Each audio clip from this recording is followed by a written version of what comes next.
ਸਤਿ ਸ਼੍ਰੀ ਅਕਾਲ। ਤੁਸੀਂ ਜੁੜੇ ਹੋਏ ਹੋ ਪੰਜਾਬੀ ਰੇਡੀਓ USA ਦੇ ਨਾਲ ਤੇ ਮੈਂ ਹਾਂ ਪ੍ਰਵੀਨ ਸ਼ਰਮਾ ਲੈ ਕੇ ਹਾਜ਼ਰ ਹਾਂ ਪ੍ਰੋਗਰਾਮ ਖਬਰ ਤੇ ਨਜ਼ਰ। ਖਬਰ ਤੇ ਨਜ਼ਰ ਪ੍ਰੋਗਰਾਮ ਦੇ ਵਿੱਚ ਕਈ ਅਹਿਮ ਤੇ ਕਈ ਖਾਸ ਖਬਰਾਂ ਨੂੰ ਲੈ ਕੇ ਚਰਚਾ ਕਰਨ ਦੇ ਲਈ ਜੁੜ ਚੁੱਕੇ ਨੇ ਪੰਜਾਬ ਤੋਂ ਸੀਨੀਅਰ ਪੱਤਰਕਾਰ ਅਤੇ ਸਮਾਜਿਕ ਸੰਘਰਸ਼ਾਂ ਦੇ ਵਿੱਚ ਹਿੱਕ ਢਾਹ ਕੇ ਸਰਕਾਰਾਂ ਦੇ ਵਿਰੁੱਧ ਬੋਲਣ ਵਾਲੇ, ਵਿਵਾਕੀ ਦੇ ਨਾਲ ਲੋਕ ਹਿੱਤਾਂ ਦੀ ਗੱਲ ਕਰਨ ਵਾਲੇ ਪੱਤਰਕਾਰ ਦੀਪਕ ਸ਼ਰਮਾ ਚਨਾਰਥਲ ਜੀ। ਸ਼ਰਮਾ, ਸਤਿ ਸ਼੍ਰੀ ਅਕਾਲ, ਸਵਾਗਤ ਹੈ ਜੀ ਪੰਜਾਬੀ ਰੇਡੀਓ USA ਤੇ। ਸਤਿ ਸ਼੍ਰੀ ਅਕਾਲ ਪ੍ਰਵੀਨ ਜੀ, ਸਾਰੇ ਦਰਸ਼ਕਾਂ ਨੂੰ, ਸਰੋਤਿਆਂ ਨੂੰ ਪਿਆਰ ਭਰੀ ਸਤਿ ਸ਼੍ਰੀ ਅਕਾਲ। ਸਤਿ ਸ਼੍ਰੀ ਅਕਾਲ ਜੀ। ਪ੍ਰੋਗਰਾਮ ਦੇ ਵਿੱਚ ਅੱਗੇ ਵਧਣ ਤੋਂ ਪਹਿਲਾਂ ਧੰਨਵਾਦ ਕਰਦੇ ਚਲੀਏ ਸਪਾਂਸਰਸ ਦਾ, ਜਿਹੜੇ ਜ਼ਰੀਆ ਬਣਦੇ ਨੇ ਇਹਨਾਂ ਪ੍ਰੋਗਰਾਮਾਂ ਨੂੰ ਤੁਹਾਡੇ ਤੱਕ ਪਹੁੰਚਾਉਣ ਦੇ ਲਈ। ਖਾਲਸਾ ਇੰਸ਼ੋਰੈਂਸ ਏਜੰਸੀ ਵਾਲੇ, ਜਿਨ੍ਹਾਂ ਤੋਂ ਤੁਸੀਂ ਹਰ ਤਰੀਕੇ ਦੀ ਇੰਸ਼ੋਰੈਂਸ ਲੈ ਸਕਦੇ ਹੋ। ਇੰਸ਼ੋਰੈਂਸ ਬਾਰੇ ਪਤਾ ਕਰਨ ਦੇ ਲਈ ਇਹਨਾਂ ਦਾ ਨੰਬਰ ਹੈ 408-272-2500। ਇਹ 1992 ਤੋਂ ਲਗਾਤਾਰ ਇੰਸ਼ੋਰੈਂਸ ਬਿਜ਼ਨਸ ਦੇ ਵਿੱਚ ਸ਼ਾਨਦਾਰ ਸੇਵਾਵਾਂ ਦੇ ਰਹੇ ਨੇ ਤੇ ਅਮਰੀਕਾ ਭਰ ਦੇ ਵਿੱਚ ਇੰਸ਼ੋਰੈਂਸ ਕਰਦੇ ਨੇ। ਓਬਾਮਾ ਕੇਅਰ, ਮੈਡੀਕੇਅਰ ਜਾਂ ਫਿਰ ਕਵਰਡ ਕੈਲੀਫੋਰਨੀਆ ਬਾਬਤ ਪਾਲਿਸੀ ਕਰਵਾਉਣ ਦੇ ਲਈ, ਸਲਾਹ ਲੈਣ ਦੇ ਲਈ ਅੱਜ ਹੀ ਕਾਲ ਕਰੋ 408-272-2500 ਤੇ। ਟਰਕੀਆਨਾ ਇਮੀਗ੍ਰੇਸ਼ਨ ਲਾ ਫਰਮ ਵਾਲੇ ਜੇ ਟਰਕੀਆਨਾ, ਟੋਨੀ ਟਰਕੀਆਨਾ ਦੇ ਨਾਲ ਤੁਸੀਂ US ਇਮੀਗ੍ਰੇਸ਼ਨ ਬਾਬਤ ਕੋਈ ਵੀ ਸਲਾਹ ਕਰਨੀ ਹੈ, ਕੋਈ ਵੀ ਸਵਾਲ ਪੁੱਛਣਾ ਤੇ ਇਹਨਾਂ ਦਾ ਨੰਬਰ ਹੈ 415-909-0503। ਗੁਰਦੀਪ ਸਿੰਘ ਬਿਰਦੀ ਕਲੋਵਿਸ, ਮਨਦੀਪ ਸਿੰਘ, ਸੰਦੀਪ ਕੌਰ ਸੈਨ ਹੋਜ਼ੇ, ਅਮਰੀਕ ਸਿੰਘ ਟਵਾਲ, ਜਰਨੈਲ ਸਿੰਘ ਯੂਬਾ ਸਿਟੀ, ਗੁਰਨਾਮ ਸਿੰਘ ਐਂਟੀਲੋਪ ਤੇ ਜਰਨੈਲ ਸਿੰਘ ਸਿਆਟਲ ਤੋਂ। ਇਹਨਾਂ ਸਾਰੇ ਹੀ ਸਪਾਂਸਰਸ ਦਾ ਬਹੁਤ ਬਹੁਤ ਧੰਨਵਾਦ। ਤੇ ਜੇਕਰ ਤੁਸੀਂ ਵੀ ਪੰਜਾਬੀ ਰੇਡੀਓ USA ਦੇ ਇਹਨਾਂ ਪ੍ਰੋਗਰਾਮਾਂ ਨੂੰ ਸਪਾਂਸਰ ਕਰਨਾ ਚਾਹੁੰਦੇ ਹੋ ਤਾਂ ਸਟੂਡੀਓ ਦਾ ਨੰਬਰ ਹੈ 408-272-5200। ਅੱਜ ਦਾ ਇਹ ਖਬਰ ਤੇ ਨਜ਼ਰ ਪ੍ਰੋਗਰਾਮ ਸਾਲ 2025 ਦੀ 19 ਜੂਨ ਦਾ ਪ੍ਰੋਗਰਾਮ ਹੈ ਤੇ ਦਿਨ ਅੱਜ ਵੀਰਵਾਰ ਹੈ। ਖਬਰਾਂ ਦੀ ਸ਼ੁਰੂਆਤ ਕਰੀਏ ਸ਼ਰਮਾ ਜੀ ਲੁਧਿਆਣੇ ਤੋਂ। ਜ਼ਿਮਨੀ ਚੋਣ ਸੱਤਾਧਾਰੀ ਧਿਰ ਇਹਦੇ ਲਈ ਕਿਉਂ ਏਡੀ ਪੱਬਾਂ ਭਾਰ ਹੈ? 94-95 ਵਿਧਾਇਕ ਨੇ, ਕੋਈ ਸਰਕਾਰ ਡਿੱਗਣ ਦਾ ਖਤਰਾ ਨਹੀਂ, ਵਿਰੋਧੀ ਧਿਰਾਂ ਕੋਈ ਮਤਾ ਨਹੀਂ ਲਿਆ ਸਕਦੀਆਂ, ਕੋਈ ਇਸ ਤਰ੍ਹਾਂ ਦੀ ਖਦਸ਼ੇ ਨਹੀਂ, ਪਰ ਫਿਰ ਵੀ ਜ਼ੋਰ ਅੱਡੀ ਚੋਟੀ ਦਾ ਉਹਨਾਂ ਨੇ ਵੀ ਲਾਇਆ। ਕਹਿੰਦੇ 4 CM ਭਿੜੇ ਨੇ ਇਸ ਜ਼ਿਮਨੀ ਚੋਣ ਨੂੰ ਜਿੱਤਣ ਦੇ ਲਈ। ਮੈਡਲ ਆਖਰ ਕਿਸ ਨੂੰ ਜਾਊਗਾ? ਬਿਲਕੁਲ ਪ੍ਰਵੀਨ ਜੀ, ਕੱਲ ਭਾਰਤੀ ਸਮੇਂ ਅਨੁਸਾਰ ਸਾਡੀ 19 ਤਰੀਕ ਸੀ, ਅੱਜ 20 ਦੀ ਸਵੇਰ ਚੜ ਗਈ ਹੈ ਇੱਥੇ ਜੀ। ਸੋ ਇਸ ਲਈ ਵੋਟਾਂ ਦਾ ਕੰਮ ਨਿਬੜ ਗਿਆ ਜੀ। ਸਵੇਰੇ ਜਦੋਂ ਆਪਾਂ ਪ੍ਰੋਗਰਾਮ ਕਰ ਰਹੇ ਸੀ ਉਸ ਸਮੇਂ ਵੋਟਾਂ ਪੈਣੀਆਂ ਸ਼ੁਰੂ ਹੋ ਚੁੱਕੀਆਂ ਸੀ ਤੇ ਹੁਣ ਜਦੋਂ ਆਪਾਂ ਗੱਲ ਕਰ ਰਹੇ ਹਾਂ ਤਾਂ ਅੱਜ ਘੱਟੋ ਘੱਟ ਰੈਸਟ ਫਰਮਾ ਰਹੇ ਹੋਣੇ ਉਮੀਦਵਾਰ। ਵੰਡ ਵੰਡਈਏ ਦਾ ਕੰਮ, ਬੋਲ ਬਲਈਏ ਦਾ ਕੰਮ, ਵੋਟਾਂ ਖਿੱਚਣ ਟੂਣ ਦਾ ਕੰਮ ਸਭ ਨਿਬੜ ਗਿਆ ਜੀ। 7 ਵਜੇ ਸਵੇਰੇ ਸ਼ੁਰੂ ਹੋ ਕੇ 6 ਵਜੇ ਨਿਬੜੀਆਂ ਵੋਟਾਂ ਦੇ ਲਈ 14 ਉਮੀਦਵਾਰਾਂ ਦਾ ਭਵਿੱਖ EVM ਮਸ਼ੀਨਾਂ 'ਚ ਕੈਦ ਹੋ ਗਿਆ। ਸੋ ਕਰੀਬ 700 ਤੋਂ ਵੱਧ, 776 ਦੇ ਕਰੀਬ ਮੁਲਾਜ਼ਮ ਸੀ ਜਿਨ੍ਹਾਂ ਨੇ ਇਹ ਭੂਮਿਕਾ ਨਿਭਾਈ ਹੈ ਵੋਟਾਂ ਪਵਾਉਣ ਦੀ। ਉਹ ਤੋਂ ਬਿਨਾਂ ਪੰਜਾਬ ਪੁਲਿਸ ਸਾਰੀ ਲੱਗੀ ਸੀ। ਉਹ ਵੈਸੇ ਲੱਗੀ ਤਾਂ ਸੁਰੱਖਿਆ ਲਈ ਸੀ, ਪਰ ਲੱਗੀ ਹੋਈ ਸਰਕਾਰ ਦੇ ਕੰਮ 'ਚ। ਹਾਂਜੀ ਬਿਲਕੁਲ। ਸੋ ਉਹਨਾਂ ਦੇ ਨਾਲ 5 ਕੇਂਦਰੀ ਸੁਰੱਖਿਆ ਬਲਾਂ ਦੀਆਂ ਕੰਪਨੀਆਂ ਵੀ ਤੈਨਾਤ ਕੀਤੀਆਂ ਗਈਆਂ ਸੀ ਕਿ ਜ਼ਿਆਦਾਤਰ ਸੰਵੇਦਨਸ਼ੀਲ ਮਸਲਾ ਬਣਿਆ ਹੋਇਆ ਸੀ। ਸੋ 194 ਪੋਲਿੰਗ ਸਟੇਸ਼ਨਾਂ ਦੇ ਉੱਤੇ 14 ਉਮੀਦਵਾਰਾਂ ਲਈ ਵੋਟਾਂ ਪਈਆਂ। ਪਰ ਆਪਾਂ ਪਹਿਲੇ ਦਿਨ ਤੋਂ ਗੱਲ ਕਰਦੇ ਆ ਰਹੇ ਹਾਂ ਕਿ ਕੇਂਦਰ ਦੇ ਵਿੱਚ ਤਾਂ 4 ਉਮੀਦਵਾਰ ਨੇ। ਚਰਚਾ ਦੇ ਵਿੱਚ 4 ਉਮੀਦਵਾਰ ਨੇ। ਅਕਾਲੀ ਦਲ ਦਾ ਉਮੀਦਵਾਰ, ਭਾਜਪਾ ਦਾ ਉਮੀਦਵਾਰ, ਕਾਂਗਰਸ ਦਾ ਉਮੀਦਵਾਰ ਔਰ ਆਮ ਆਦਮੀ ਪਾਰਟੀ ਦਾ ਉਮੀਦਵਾਰ। ਜੀ। ਮੁਕਾਬਲਾ ਜਿੱਥੇ ਬਣਦਾ ਦਿਖਦਾ ਰਿਹਾ ਉਹ ਸੀਗਾ ਕਿ ਆਮ ਆਦਮੀ ਪਾਰਟੀ ਬਨਾਮ ਕਾਂਗਰਸ। ਪਰ ਅਖੀਰ ਤੱਕ ਜਾਂਦੇ ਜਾਂਦੇ BJP ਆਪਣੇ ਆਪ ਨੂੰ ਵਿੱਚ ਰੱਖ ਕੇ ਚੱਲ ਰਹੀ ਸੀ ਕਿ ਅਸੀਂ ਹੈਗੇ ਹਾਂ ਪੂਰੀ।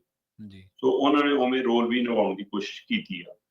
ਪਰ ਇਸ ਦੇ ਬਾਵਜੂਦ ਵੀ ਸੱਟਾ ਬਾਜ਼ਾਰ ਇਸ ਨੂੰ ਚੁਕਾਉਣਾ ਦੱਸ ਰਿਹਾ ਤੇ ਉਹ ਦੱਸ ਰਿਹਾ ਕਿ ਕਾਂਗਰਸੀ ਉਮੀਦਵਾਰ ਭਾਰਤ ਭੂਸ਼ਣ ਆਸ਼ੂ ਤੀਏ ਨੰਬਰ ਤੇ ਆਏਗਾ, BJP ਦੂਏ ਨੰਬਰ ਤੇ ਆਏਗੀ, ਆਮ ਆਦਮੀ ਪਾਰਟੀ 1 ਨੰਬਰ ਤੇ ਆਏਗੀ। ਜਦੋਂ ਕਿ ਸਥਾਨਕ ਲੋਕ ਅਜੇ ਵੀ ਕਹਿ ਰਹੇ ਨੇ ਕਿ ਬਹੁਤ ਫਸਵਾਂ ਮੁਕਾਬਲਾ ਹੈ, ਕੁਝ ਨਹੀਂ ਕਿਹਾ ਜਾ ਸਕਦਾ। 8-10 ਹਜ਼ਾਰ ਤੇ ਵੀ ਜਿੱਤ ਹੋ ਸਕਦੀ ਹੈ, ਉਹ ਤੋਂ ਵੀ ਘੱਟ ਹੋ ਸਕਦੀ ਹੈ। ਸੋ ਪਰ ਕੱਲ ਜਦੋਂ ਵੋਟਾਂ ਪੈ ਰਹੀਆਂ ਸੀ ਉਸ ਸਮੇਂ ਵੀ ਪ੍ਰਵੀਨ ਜੀ ਲਗਾਤਾਰ ਕਦੇ ਸਮਾਨ ਫੜ ਹੋ ਗਿਆ, ਕਦੇ ਨਕਲੀ ਵੋਟਾਂ ਪਰਚੀਆਂ ਫੜ ਹੋ ਗਈਆਂ। ਇਹ ਬਹੁਤ ਕੁਝ ਹੋਇਆ।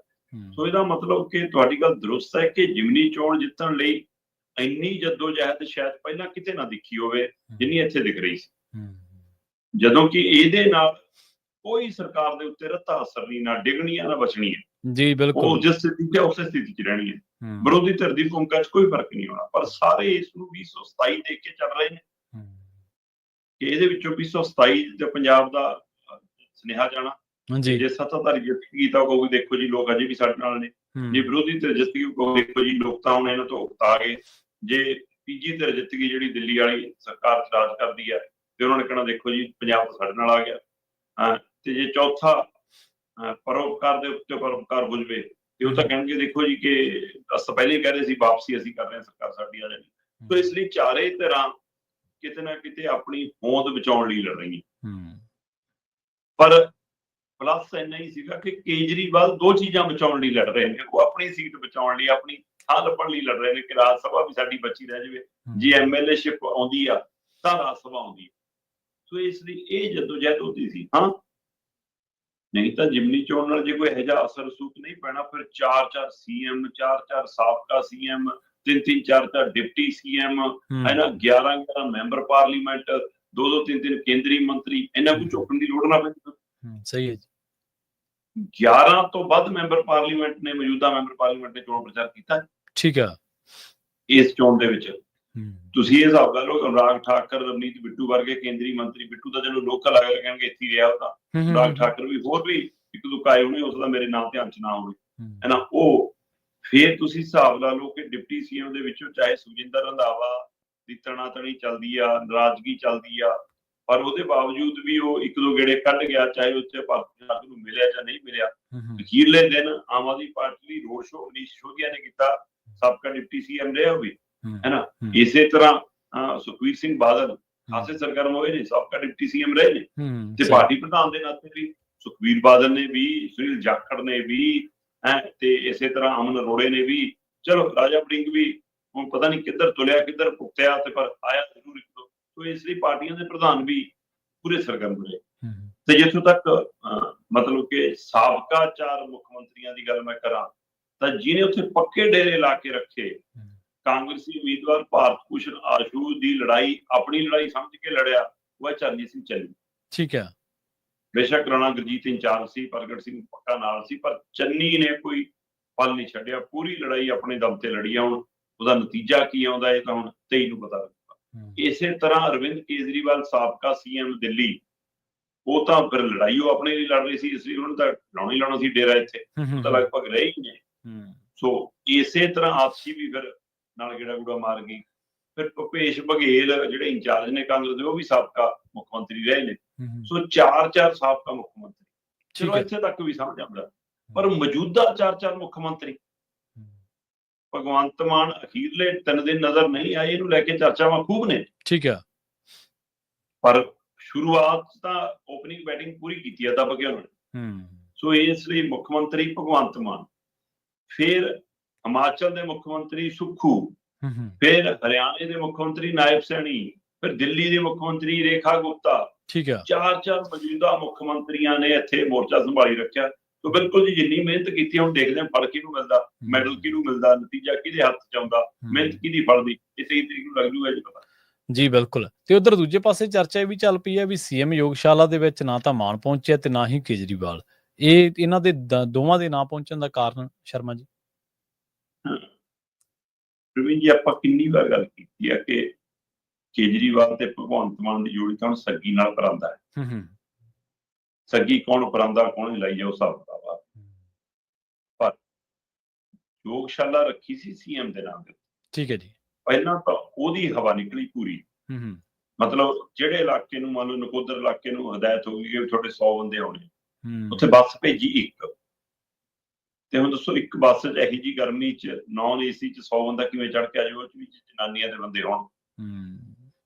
ਤੇ ਫਿਰ ਉਹ ਡਿੱਕੀ ਜਾਓ ਜੀ, ਫਿਰ 1 ਘੰਟਾ ਲੇਟ ਆਈ ਦੂਜੀ ਬੱਸ ਜੀ, ਕਹਿ ਕੇ ਫਿਰ ਫੋਨ ਮਾਰਨੇ ਪੈਂਦੇ ਆ ਫਿਲਿਆਂ ਨੂੰ, ਚਲੋ ਜੀ ਉਹ ਮੰਗਾ ਲਈ, ਦੂਜੀ ਬੱਸ ਆ ਗਈ, ਪਹੁੰਚ ਗਏ। ਪਹੁੰਚਣ ਦਾ ਸਵਾਗਤ ਕੀ ਹੁੰਦਾ ਜੀ, ਪੀਣ ਵਾਲਾ ਫੋਕਾ ਪਾਣੀ ਵੀ ਨਹੀਂ ਮਿਲਿਆ। ਬੇਰ ਕਾਲੇ, ਦੁੱਧ ਦੱਧ, ਜੂਸ ਜਾਸ, ਜੇ ਉਹ ਸਾਰਾ ਕੁਛ ਉਹ ਟੈਂਪੂਆਂ ਕੈਂਟਰਾਂ ਜਾਂ ਚ ਭਰੇ ਹੀ ਰਹਿ ਗਏ। ਕਿਉਂਕਿ ਅਗਲੇ ਕਹਿੰਦੇ ਜਦੋਂ ਮੁੱਖ ਮੰਤਰੀ ਨਹੀਂ ਆਇਆ, ਹੈ ਨਾ, ਹਾਈ ਕਮਾਂਡ ਚੋਂ ਕੇਜਰੀਵਾਲ ਨਹੀਂ ਆਇਆ, ਫਿਰ ਅਸੀਂ ਕਾਹਨੂੰ ਵੰਡਣਾ ਸਮਾਨ ਆਪਣਾ।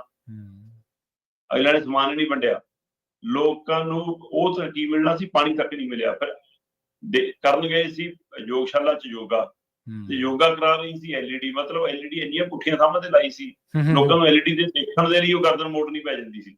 ਠੀਕ ਹੈ। ਤੇ ਫਿਰ ਸਟੇਜ ਦੇ ਉੱਤੋਂ ਜਿਹੜਾ ਬੰਦਾ ਬੋਲਣਾ ਸੀ, ਉਹਦੀ ਆਵਾਜ਼ ਪੂਰੇ ਗਰਾਊਂਡ 'ਚ ਠੀਕ ਨਹੀਂ ਜਾ ਰਹੀ ਸੀ। ਜਲੰਧਰ ਦੇ ਵਿੱਚ ਸਮਾਗਮ ਰੱਖਿਆ ਸੀ। ਠੀਕ ਹੈ ਜੀ। ਨਾ ਸਾਊਂਡ ਸਿਸਟਮ ਠੀਕ, ਨਾ ਖਾਣ ਪੀਣ ਦਾ ਪ੍ਰਬੰਧ ਠੀਕ, ਨਾ ਜੋ ਕਰਾਉਣ ਦਾ ਤਰੀਕਾਕਾਰ ਠੀਕ। ਤੇ ਫਿਰ ਉੱਪਰ ਦੀ ਸਭ ਤੋਂ ਬੜੀ ਖਾਮੀ ਇਹ ਕਿ ਮੁੱਖ ਮੰਤਰੀ ਦੇ ਨਾਂ ਤੇ ਸੀ CM ਯੋਗਸ਼ਾਲਾ, ਹੈ ਨਾ। ਠੀਕ ਹੈ ਜੀ। ਸੋ CM ਯੋਗਸ਼ਾਲਾ ਦੇ ਵਿੱਚ CM ਸਾਹਿਬ ਪਹੁੰਚੇ ਹੀ ਨਹੀਂ। CM ਸਾਹਿਬ ਤਾਂ 3 ਦਿਨਾਂ ਤੋਂ ਲੁਧਿਆਣੇ ਨਹੀਂ ਪਹੁੰਚੇ। ਸਹੀ ਗੱਲ ਹੈ। ਇਹਦਾ ਮਤਲਬ ਵਿਕਰਮ ਮਜੀਠੀਆ ਦੀ ਗੱਲ ਤਾਂ ਸੱਚ ਸਾਬਤ ਹੋਣ ਲੱਗ ਪਈ। ਕੱਲ ਵੋਟਾਂ ਸ਼ੁਰੂ ਹੋਣ ਤੋਂ ਪਹਿਲਾਂ ਵੀ ਮੁੱਖ ਮੰਤਰੀ ਸਾਹਿਬ ਨੇ X ਦੇ ਉੱਤੇ ਇੱਕ ਪੋਸਟ ਪਾਈ ਆ। ਠੀਕ ਹੈ। ਉਸ ਪੋਸਟ ਦੇ ਵਿੱਚ ਇੰਨਾ ਕਿ ਦਮ ਭਰਿਆ ਕਿ ਛੁੱਟੀ ਨੂੰ ਉਹੀ ਛੁੱਟੀ ਨਾ ਸਮਝ ਲਿਓ, ਅੱਜ ਵੋਟਾਂ ਪਾਉਣ ਦਾ ਦਿਨ ਆ, ਵੋਟ ਪਾਉਣ ਜ਼ਰੂਰ ਜਾਏ। ਸੋ ਹੁਣ ਇਹ ਤਾਂ ਆਪਾਂ ਨੂੰ ਪਤਾ ਹੀ ਹੈ ਕਿ ਬੜੇ ਬੰਦਿਆਂ ਦੇ ਟਵਿੱਟਰ ਹੈਂਡਲ ਕਿਹਨਾਂ ਦੇ ਕੋਲ ਹੈਂਡਲ ਹੁੰਦੇ ਨੇ, ਹੈ ਨਾ, ਕੌਣ ਹੈਂਡਲ ਕਰਦੇ ਨੇ ਇਹਨਾਂ ਨੂੰ, ਜਾਂ ਫੇਸਬੁੱਕ ਜਾਂ ਸੋਸ਼ਲ ਸਾਈਟਾਂ ਕੌਣ ਕੰਟਰੋਲ ਕਰਦਾ। ਉਹੀ ਥੋੜਾ ਲਿਖ ਹੋ ਗਿਆ ਸੀਗਾ ਕਿ ਹਾਂ ਜੇ ਚੰਡੀਗੜ੍ਹ 'ਚ ਉਹਨਾਂ ਨੇ ਵੱਖਰੀ ਜ਼ਮੀਨ ਮੰਗ ਲਈ ਜੀ ਆਪਣੀ ਵਿਧਾਨ ਸਭਾ ਲਈ, ਸਾਨੂੰ ਵੀ ਵੱਖਰੀ ਦੇ ਦਿਓ, ਤੇ ਘੱਟੋ ਘੱਟ ਮੁੱਖ ਮੰਤਰੀ ਭਗਵੰਤ ਮਾਨ ਖੁਦ ਲਿਖਦੇ ਹੋਣ ਤਾਂ ਇਹ ਤਾਂ ਨਾ ਲਿਖ ਸਕਣ, ਜਾਂ ਹੋਸ਼ 'ਚ ਲਿਖਦੇ ਹੋਣ ਫਿਰ ਤਾਂ ਨਾ ਹੀ ਲਿਖਣ। ਸੋ ਦੋ ਚੀਜ਼ਾਂ ਹੀ ਨੇ, ਜਾਂ ਤਾਂ ਹੋਸ਼ 'ਚ ਲਿਖਿਆ ਜਾਂਦਾ ਜਾਂ ਕੋਈ ਹੋਰ ਲਿਖਦਾ। ਸੋ ਇਸ ਲਈ ਮੁੱਖ ਮੰਤਰੀ ਭਗਵੰਤ ਮਾਨ ਦੀ ਜੇ ਸਿਹਤ ਠੀਕ ਨਹੀਂ ਤਾਂ ਉਹ ਨਹੀਂ ਆਏ, ਪਰ ਨਾਲ ਮੁੱਖ ਮਹਿਮਾਨ ਤਾਂ ਕੇਜਰੀਵਾਲ ਜੀ ਹੁੰਦੇ ਜਿੱਥੇ ਭਗਵੰਤ ਮਾਨ ਨੇ ਜਾਣਾ। ਸਹੀ ਹੈ। ਹੁਣ ਤਾਂ ਬੋਰਡਾਂ ਦੇ ਉੱਤੇ ਵੀ ਕੇਜਰੀਵਾਲ ਦਾ ਨਾਮ ਵੱਡਾ ਤੋਂ ਉੱਪਰ ਲਿਖਿਆ ਜਾਣ ਲੱਗ ਪਿਆ, ਤੇ ਫਿਰ ਕੇਜਰੀਵਾਲ ਜੀ ਆ ਜਾਂਦੇ, ਇੱਕੋ ਗੱਲ ਸੀ। ਸਭ ਨੂੰ ਪਤਾ ਹੀ ਹੈ ਕਿ ਸਰਕਾਰ ਕਿਹੜੀ ਹੈ, ਤੇ ਕੇਜਰੀਵਾਲ ਜੀ ਨਹੀਂ ਆਏ। ਅਸਲ 'ਚ ਪ੍ਰਵੀਨ ਜੀ ਇੰਨਾ ਕੁ ਨਿਯਮ ਪਾਲਣਾ ਪੈ ਰਿਹਾ ਮਜਬੂਰੀ ਬਸ, ਕਿ ਚੌਪਰ ਤਾਂ ਉੱਡਦਾ ਜੇ ਉਹ 'ਚ ਭਗਵੰਤ ਮਾਨ ਬੈਠਾ ਹੋਵੇ, ਤੇ ਇਹਦਾ ਮਤਲਬ ਭਗਵੰਤ ਮਾਨ ਨੂੰ ਸਿਰਫ ਇਸ ਲਈ ਨਾਲ ਲਿਜਾਣਾ ਪੈਂਦਾ ਕਿ ਉਹਦੇ ਕਰਕੇ ਚੌਪਰ ਉੱਡਦਾ ਜੀ। ਸਹੀ ਹੈ। ਤੇ ਜੇ ਉਹ ਨਾਲ ਨਹੀਂ ਹੈਗਾ ਫਿਰ ਚੌਪਰ ਨਹੀਂ ਉੱਡੂਗਾ, ਫਿਰ ਕੇਜਰੀਵਾਲ ਜੀ ਕਿਵੇਂ ਜਾਣਗੇ? ਸੋ ਇਹ ਮੰਨਿਆ ਜਾ ਰਿਹਾ ਕਿ ਅਰਵਿੰਦ ਕੇਜਰੀਵਾਲ ਦਾ ਨਾ ਆਉਣ ਦਾ ਕਾਰਨ ਇਹ ਹੈ ਕਿ ਚੌਪਰ ਨਹੀਂ ਸੀ ਉੱਡ ਰਿਹਾ, ਤੇ ਚੌਪਰ ਉੱਡਣ ਦੇ ਲਈ ਵਿੱਚ ਭਗਵੰਤ ਮਾਨ ਦਾ ਬੈਠੇ ਹੋਣਾ ਜ਼ਰੂਰੀ ਸੀ, ਤੇ ਭਗਵੰਤ ਮਾਨ ਬੈਠਣ ਵਾਲੀ ਸਥਿਤੀ 'ਚ ਨਹੀਂ ਕਹਿੰਦੇ। ਸੋ ਇਹ ਵਿਕਰਮ ਮਜੀਠੀਆ ਦੇ ਦਾਅਵੇ ਤੇ ਅਜੇ ਵੀ ਗੱਲ ਚੱਲੀ ਜਾਂਦੀ ਹੈ ਕਿ ਉਹਨਾਂ ਦੀ ਸਿਹਤ ਨਾਸਾਜ਼ ਹੈ। ਪਰਮਾਤਮਾ ਕਰੇ ਜੇ ਇਹ ਖਬਰ ਸਹੀ ਹੈ ਤਾਂ ਉਹ ਤੰਦਰੁਸਤ ਹੋਣ। ਪਰ ਜਿਸ ਤਰ੍ਹਾਂ ਇਹ ਖਬਰ ਆ ਰਹੀ ਹੈ ਇੰਨੇ ਦਿਨਾਂ ਤੋਂ ਗਾਇਬ ਨੇ ਦ੍ਰਿਸ਼ ਤੋਂ, ਉਹਨਾਂ ਦੀ ਥਾਂ ਤੇ ਰਣਵੀਰ ਸਿੰਘ ਹੋਰਾਂ ਨੂੰ, ਜਿਹੜੇ ਸਿਹਤ ਮੰਤਰੀ ਨੇ, ਉਹਨਾਂ ਨੂੰ ਰੋਲ ਨਿਭਾਉਣਾ ਪਿਆ ਉੱਥੇ ਯੋਗਸ਼ਾਲਾ 'ਚ, ਤਾਂ ਇਹਦਾ ਮਤਲਬ ਸਥਿਤੀ ਗੰਭੀਰ ਹੈ। ਤੇ ਜੇ ਸਥਿਤੀ ਗੰਭੀਰ ਹੈ ਤਾਂ ਫਿਰ ਚਲੋ ਜੀ ਉਹਨੇ ਜਿਹੜੇ ਸੀ ਕੇਜਰੀਵਾਲ ਦੇ ਹੱਥੋਂ ਸਾਡੇ ਸਾਧਨਾਂ ਦੀ ਵਰਤੋਂ ਤਾਂ ਬਚੀ, ਨਹੀਂ ਤਾਂ ਫਿਰ ਨਹੀਂ ਤਾਂ ਬਿਲਕੁਲ ਗੱਡੀਆਂ ਦਾ ਕਾਫਲਾ ਤੇ ਸਿਕਿਉਰਿਟੀ ਦੇ ਏਡੇ ਲੰਮੇ ਜਿਹੜੇ ਦਸਤੇ ਆ ਉਹ ਨਾਲ ਚੱਲਦੇ ਆ। ਪਰ ਇਹ ਜ਼ਰੂਰ ਚਰਚਾ ਚੱਲ ਰਹੀ ਹੈ ਇਸ ਟਾਈਮ ਸ਼ਰਮਾ ਜੀ, ਸਿਆਸੀ ਗਲਿਆਰਿਆਂ ਦੇ ਵਿੱਚ ਤੇ ਸਕੱਤਰੇਤ ਤੋਂ ਲੈ ਕੇ ਹੋਰ ਥਾਵਾਂ ਦੇ ਉੱਤੇ ਜਿੱਥੇ ਕਿਤੇ ਸੀਐਮ ਦਾ ਵਿਚਰਨ, ਉਹ ਕਹਿੰਦੇ ਵੀ ਸਭ ਅੱਛਾ ਨਹੀਂ ਹੈ। ਅੰਦਰ ਖਾਤੇ ਚਲੋ ਪਹਿਲਾਂ ਤਾਂ ਪ੍ਰਭਾਵ ਸਿਰਜਿਆ ਜਾਂਦਾ ਸੀਗਾ ਵੀ ਚਲੋ ਸੱਗੀ ਨਾਲ ਪ੍ਰਾਂਦਾ ਨਾਲ ਤੁਰਿਆ ਫਿਰਦਾ ਸੀਗਾ, ਪਰ ਜਿਹੜੇ 3 ਦਿਨ ਗਾਇਬ ਰਹੇ ਆ ਨਾ ਸੀਐਮ, ਇਹ ਗੱਲਾਂ ਬਾਤਾਂ ਕੁਝ ਹੋਰ ਹੀ ਚੱਲ ਰਹੀਆਂ ਨੇ। ਪਰ ਇਹਦੇ ਬਾਰੇ ਹਾਲੇ ਪੁਸ਼ਟ ਤੌਰ ਤੇ ਕੁਝ ਕਹਿਣਾ ਜਲਦਬਾਜ਼ੀ ਹੋ ਸਕਦੀ ਹੈ। ਦੇਖੋ ਇੱਕ ਤਾਂ ਇਹ ਕਿ 2 ਦਿੱਲੀ ਵਾਲਿਆਂ ਨੇ ਆਪਣੇ ਬੰਦੇ ਹਟਾਏ ਨੇ, 7-8 ਬੰਦੇ ਭਗਵੰਤ ਮਾਨ ਦੀ ਟੀਮ ਚੋਂ ਹਟਾਏ ਨੇ ਪਹਿਲਾਂ। ਹਾਂਜੀ ਪਹਿਲਾਂ ਵੀ ਭਗਵੰਤ ਮਾਨ ਦੇ ਪੀਏ ਪੂਏ ਪਰਸਨਲ ਮਿੱਤਰ ਸੱਜਣ ਸਭ ਬਦਲੇ ਨੇ। ਹਾਂਜੀ, ਸੋ ਇਹ ਪ੍ਰਕਿਰਿਆ ਦੇ ਵਿੱਚ ਮੰਨਿਆ ਇਹ ਵੀ ਜਾ ਰਿਹਾ ਕਿ ਦਿੱਲੀ ਔਰ ਪੰਜਾਬ ਵਾਲੇ ਲੀਡਰਸ਼ਿਪ ਤਣਾਅ ਵਧ ਰਿਹਾ ਹੈ ਨਾ, ਜਿਸ ਤਰ੍ਹਾਂ ਫੈਸਲੇ ਉਹ ਲੈਂਦੇ ਨੇ, ਬੋਲਦੇ ਉਹ ਨੇ, ਮੁੱਖ ਮੰਤਰੀ ਦੀ ਗੱਲ ਕੱਟ ਕੇ ਬੋਲਦੇ ਨੇ। ਪਰ ਇਹ ਗੱਲ ਅਜੇ ਦਿਲ ਨੂੰ ਨਹੀਂ ਲੱਗ ਰਹੀ ਕਿ ਇਸ ਮੌਕੇ ਮੁੱਖ ਮੰਤਰੀ ਭਗਵੰਤ ਮਾਨ ਇੰਨਾ ਦਮ ਦਿਖਾਉਣ ਦੀ ਸਥਿਤੀ 'ਚ ਆ ਗਏ ਜੀ ਉਹਨਾਂ ਦੀਆਂ ਲੱਤਾਂ ਭਾਰ ਚੱਲਣ ਲਈ ਤਿਆਰ ਹੋ ਗਈਆਂ ਕਿ ਮੈਂ ਪੰਜਾਬ ਦੀ ਲੜਾਈ ਆਪਣੇ ਸਿਰ ਤੇ ਲੜ ਲੂੰਗਾ।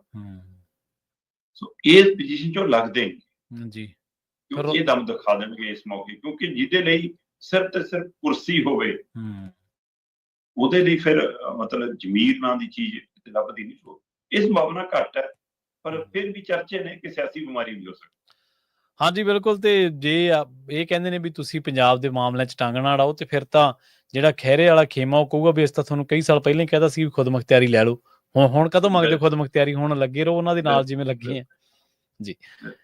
ਕੈਨੇਡੀਅਨ ਪ੍ਰਧਾਨ ਮੰਤਰੀ ਤੇ ਮੋਦੀ ਦੀ ਮੁਲਾਕਾਤ ਹੋਈ ਹੈ ਜੀ ਲੰਘੇ ਦਿਨੀ। ਇਹਨੂੰ ਜਿਹੜਾ ਮੋਦੀ ਪੱਖੀ ਮੀਡੀਆ ਆਪਣੇ ਤਰੀਕੇ ਦੇ ਨਾਲ ਪ੍ਰਚਾਰ ਰਿਹਾ, ਕੈਨੇਡਾ ਵਿੱਚੋਂ ਹੋਰ ਤਰੀਕੇ ਦੀਆਂ ਖਬਰਾਂ ਸਾਹਮਣੇ ਆ ਰਹੀਆਂ ਨੇ, ਪਰ ਕਹਿੰਦੇ ਕਿ ਇਸ ਮੁਲਾਕਾਤ ਦਾ ਕੁਝ ਸੱਚ ਜਿਹੜਾ ਅੰਸ਼ ਹੈ ਉਹ ਵੀ ਬਾਹਰ ਆਉਣ ਲੱਗਿਆ ਜੀ।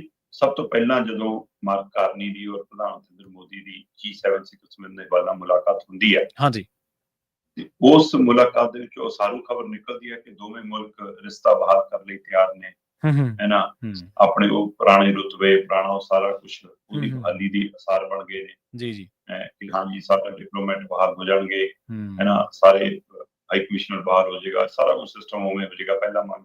ਸੋ ਉਹਦੇ ਨਾਲ ਇੱਕ ਆਸ ਜਾਗੀ ਪੰਜਾਬੀਆਂ ਨੂੰ ਵੀ, ਭਾਰਤੀਆਂ ਨੂੰ ਵੀ, ਕਿ ਚਲੋ ਜੀ ਜੇ ਰਿਸ਼ਤਾ ਸੁਕਾਮ ਹੁੰਦਾ ਸਾਡਾ ਆਉਣ ਜਾਣ ਵੀ ਸਹੀ ਰਹੂਗਾ, ਸਾਡਾ ਸਾਰਾ ਦਰੁਸਤ ਹੋ ਜਾਊ।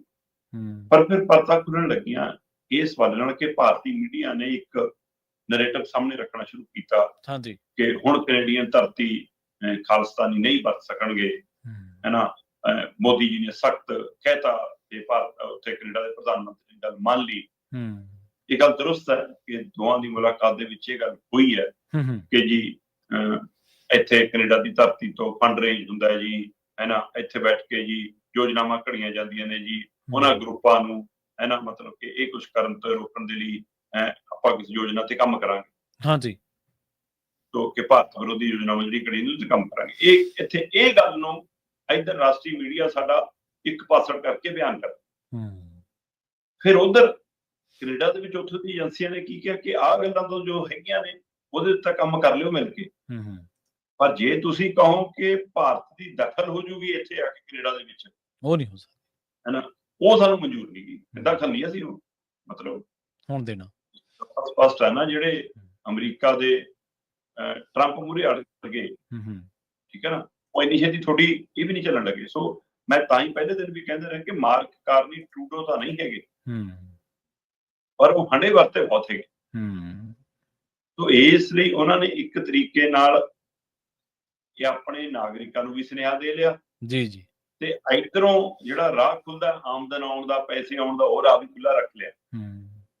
ਸੋ ਦੋਨੇ ਤਰੀਕਾਕਾਰ ਉਹਨੇ ਅਪਣਾ ਲਏ। ਉਧਰ ਕੈਨੇਡੀਅਨ ਏਜੰਸੀ ਨੇ ਗੱਲ ਜਾਰੀ ਕੀਤੀ ਹੈ ਕਿ ਭਾਰਤ ਦੀ ਦਖਲ, ਸਾਡੇ ਇੱਥੇ ਆ ਕੇ ਬੰਦੇ ਮਾਰਨ ਦੀ ਯੋਜਨਾਵਾਂ, ਉਹਨਾਂ ਨੂੰ ਅਸੀਂ ਅੰਜਾਮ ਨਹੀਂ ਹੋਣ ਦੇਣਾ।